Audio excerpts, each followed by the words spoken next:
ભરૂચમાં વન્યજીવ સંરક્ષણ અર્થે કાર્યરત નેચર પ્રોટેક્શન ચેરિટેબલ ટ્રસ્ટની ટીમે એક જ રાતમાં 2 અલગ અલગ સ્થળેથી 2 સરીસૃપોનું સફળતાપૂર્વક રેસ્ક્યુ કર્યું હતું।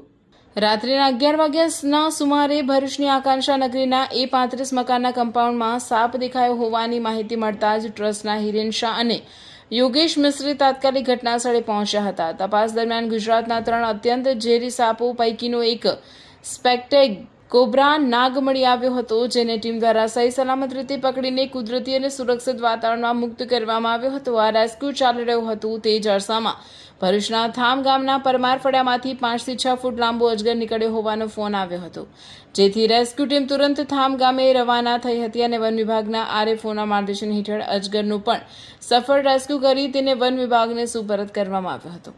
વન વિભાગ દ્વારા અજગરની ડોક્ટરી તપાસ કરાવી તેને માનવ વસ્તીથી દૂર યોગ્ય ખોરાક અને પાણી મળી રહે તેવા કુદરતી વાતાવરણમાં છોડવાની તજવીજ હાથ ધરવામાં આવે છે।